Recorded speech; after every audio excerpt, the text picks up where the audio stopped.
नमस्कार दोस्तों, स्वागत है आपका हमारी चैनल संडे हॉरर पर। आज मैं आपको सुनाने वाला हूँ एक और नई और डरावनी कहानी जो आपको रोमांचित कर देगी। तो आराम से बैठ जाइए, अपनी सांसें थाम लीजिए, क्योंकि ये कहानी आपके दिल की धड़कनें बढ़ाने वाली है।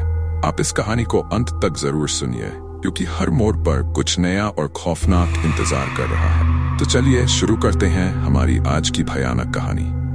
राजस्थान के रेगिस्तानी इलाकों में स्थित एक छोटे से गांव में एक पुराना और खंडहर सा हो चुका होटल था, जिसका नाम था होटल हवेली राजमहल। इस होटल की ख्याति जितनी पुरानी थी, उतनी ही रहस्यमयी और डरावनी भी। गांव के लोग इस होटल के आसपास जाने से कतराते थे, क्योंकि ये कहा जाता था कि यहाँ कुछ ऐसी अलौकिक घटनाएं घटित होती हैं जिनका कोई वैज्ञानिक स्पष्टीकरण नहीं है। रात के अंधेरे में हवेली के अंदर से अजीबोगरीब आवाजें आती थी। कभी किसी के चलने की आहट, तो कभी किसी के हंसने की आवाजें। हवेली के बंद दरवाजों के पीछे क्या होता था, यह कोई नहीं जानता था, लेकिन जो भी उस होटल में ठहरने जाता था, उसे कुछ ऐसा अनुभव होता था जिससे उसकी जिंदगी हमेशा के लिए बदल जाती थी। आकाश और उसकी पत्नी रश्मि को राजस्थान की यात्रा पर जाना था। दोनों ने एक रोमांचक और रोमांटिक छुट्टी की योजना बनाई थी। राजस्थान की रेत और महल उनके मन को हमेशा से आकर्षित करते थे। इंटरनेट पर खोजते हुए उन्हें होटल हवेली राजमहल की जानकारी मिली। इसे देखते ही आकाश ने तुरंत बुकिंग कर ली। होटल की तस्वीरों में एक पुरानी शाही हवेली दिखाई दी, जिसके खूबसूरत कमरों और शाही सजावट ने उन्हें लुभा लिया। गांव के लोग उस होटल के बारे में अधिक बात नहीं करते थे, लेकिन जब आकाश और रश्मि गांव पहुंचे और होटल का पता पूछने लगे, तो लोगों के चेहरे पर डर की परछाई साफ दिखाई दे रही थी। कुछ ने उन्हें उस होटल में ठहरने से मना भी किया, लेकिन आकाश और रश्मि ने इसे गांव वालों की अंधविश्वास मान लिया और अपनी गाड़ी से होटल की ओर निकल पड़े। रात का समय था जब वे हवेली के दरवाजे पर पहुंचे। हवेली काफी पुरानी और रहस्यमय दिखाई दे रही थी। चारों ओर सन्नाटा था और हवेली के चारों ओर सूखे पेड़ और टूटे फूटे खंभे खड़े थे। हवेली के दरवाजे पर एक वृद्ध चौकीदार खड़ा था। उसकी आंखों में अजीब सी चमक थी, जो किसी को भी असहज कर सकती। आकाश ने जब उसे बुकिंग की जानकारी दी, तो चौकीदार ने बिना कुछ कहे दरवाजा खोला और उन्हें अंदर आने का इशारा किया। हवेली के अंदर घुसते ही ठंडी हवा का झोंका दोनों के चेहरे पर लगा। अंदर का माहौल बेहद अजीब था। दीवारों पर पुरानी पेंटिंग्स लगी हुई थी, जिनमें राजा रानियों और युद्ध की छवियां दिखाई दे रही थी। हवेली की सजावट शाही थी, लेकिन जगह जगह धूल की मोटी परत जमी हुई थी। ऐसा लग रहा था जैसे इस हवेली में बरसों से कोई नहीं आया हो। होटल में कोई और मेहमान नहीं था। चौकीदार ने उन्हें तीसरी मंजिल के एक कमरे में पहुंचाया, जहां रेशमी पर्दे और पुराने लेकिन शाही फर्नीचर थे। कमरे की दीवारों पर लगे चित्रों में राजा रानी और उनके दरबारी दिखाई दे रहे। कमरे की खिड़कियों से बाहर का दृश्य रेगिस्तान और दूर दूर तक फैला हुआ सन्नाटा। रात होते ही आकाश और रश्मि ने महसूस किया कि कमरे का तापमान सामान्य से ज्यादा ठंडा हो गया है। दोनों ने इसे नजरअंदाज कर दिया और आराम से सोने की तैयारी की, लेकिन जैसे ही घड़ी ने आधी रात का समय दिखाया, कमरे में हलचल शुरू हो गई। रश्मि को बिस्तर के पास किसी के चलने की आहट सुनाई दी। उसने आकाश को जगाया, लेकिन आकाश ने इसे उसकी थकान का नतीजा समझते हुए उसे फिर से सो जाने को। लेकिन कुछ ही देर में दरवाजे पर दस्तक हुई। आकाश ने दरवाजा खोला, लेकिन बाहर कोई नहीं था। दरवाजा बंद करने के बाद दोनों ने फिर से सोने की कोशिश की, लेकिन अब बत्ती अपने आप बुझने और जलने लगी। रश्मि ने डरते हुए आकाश से कहा, मुझे लगता है कि यहाँ कुछ गड़बड़ है, हमें यहाँ से निकल जाना चाहिए। लेकिन आकाश ने उसकी बातों को अंधविश्वास मानकर अनदेखा कर दिया और उसे आश्वस्त करते हुए कहा, यह सब तुम्हारा वहम है, सुबह होते ही सब ठीक हो जाएगा। रात भर अजीब घटनाएं होती रहीं। कभी किसी के हंसने की आवाज आती, तो कभी किसी के कमरे में चलने की। दोनों ही पूरी रात नहीं सो सके। अगली सुबह जब वे उठे, तो महसूस हुआ कि कमरे का दरवाजा अंदर से बंद होने के बावजूद थोड़ा सा खुला हुआ था।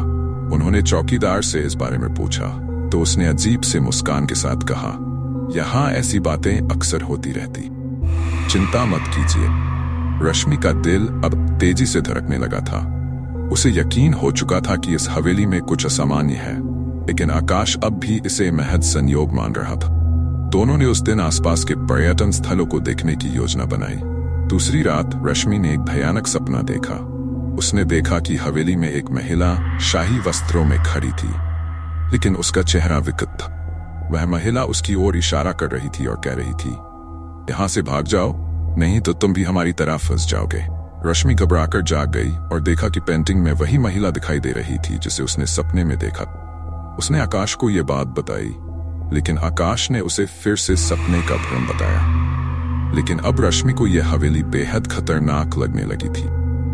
तीसरी रात को स्थिति और भयानक हो गई। रात के समय दरवाजे अपने आप खुलने लगे, खिड़कियां जोर जोर से बजने लगीं और कमरे की चीजें हवा में तैरने लगीं। आकाश और रश्मि दोनों ने स्पष्ट रूप से महसूस किया कि हवेली में कोई अलौकिक शक्ति है। तभी हवेली की छत से एक जोरदार चीख सुनाई दी। दोनों ने डरते हुए छत की ओर देखा, जहां एक छाया दिखाई दे रही थी, वही महिला जिसे रश्मि ने सपने में देखा। वह धीरे धीरे उनके पास आ रही थी।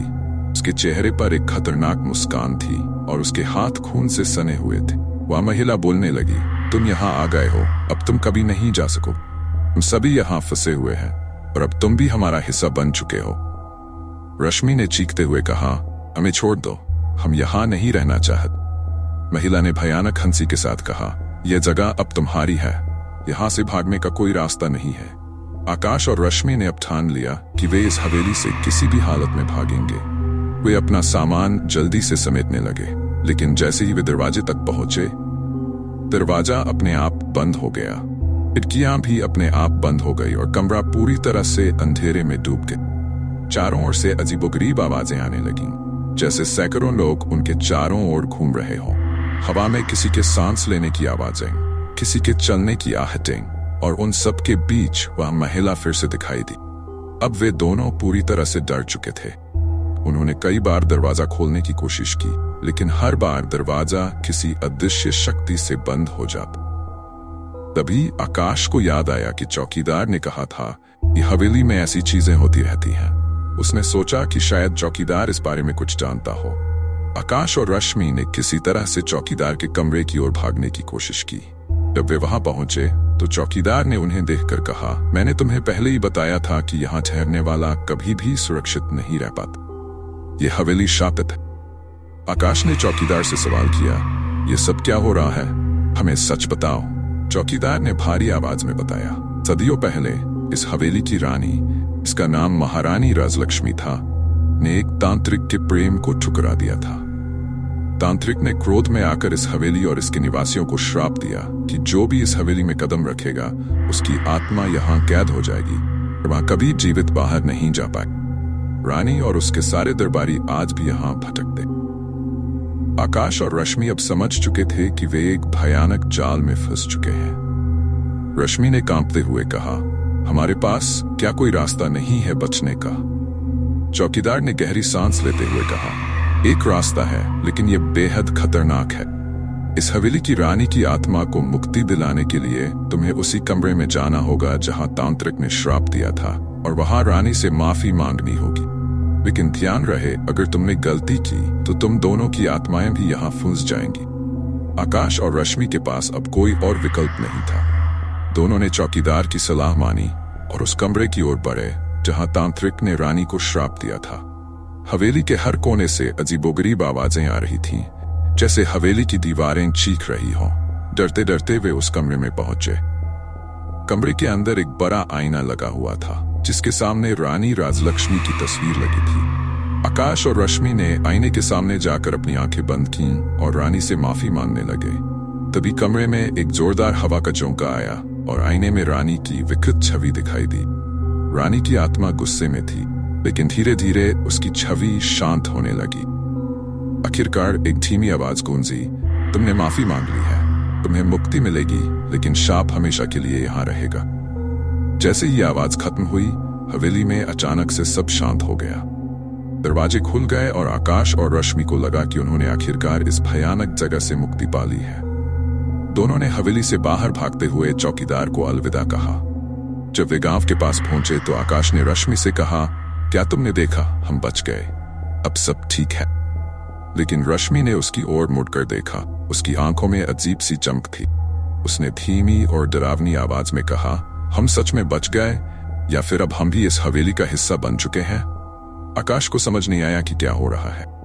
तभी उसे एहसास हुआ कि रश्मि का चेहरा अब वैसा नहीं रहा था जैसा पहले था। उसका चेहरा वही विकृत चेहरा था तो उसने हवेली में देखा। आकाश की सांसें तेज हो गईं। वह समझ गया था कि वे अब भी हवेली की गिरफ्त में है और उसी क्षण हवेली का मुख्य दरवाजा एक भयानक आवाज के साथ फिर से बंद हो गया, जैसे किसी और के आने का इंतजार कर रहा। आकाश ने जैसे ही रश्मि का विकृत चेहरा देखा, उसकी रगों में खून जमने लगा। उसे यकीन नहीं हो रहा था कि उसकी पत्नी अब वही नहीं रही। उसे लगने लगा कि वह और रश्मि दोनों ही इस श्रापित हवेली का हिस्सा बन चुके। वह घबराकर पीछे हटने लगा, लेकिन तभी रश्मि ने उसकी ओर कदम बढ़ाए और धीरे धीरे उसकी आंखों में देखते हुए कहा, अब कोई नहीं बच सकता, न तुम न मैं, हम दोनों अब इसी श्राप का हिस्सा है। आकाश ने बाहर भागने की कोशिश की, लेकिन उसकी टांगें जैसे जमीन से चिपक गई थीं। उसकी आंखों के सामने सब कुछ धुंधला होने लगा। हवेली के दरवाजे एक बार फिर खुद बंद हो गए और उसकी चारों ओर वही भयानक अंधेरा फैल गया। अचानक आकाश को एक जोरदार झटका लगा और वह जमीन पर गिर पड़ा। उसकी आंखों के सामने सब कुछ घूमने लगा। धीरे धीरे उसकी चेतना लुप्त होने लगी और आखिरी चीज जो उसने सुनी वह रश्मि की गूंजती हुई भयानक हंसी थी, जो हवेली के हर कोने से टकराकर लौट रही थी।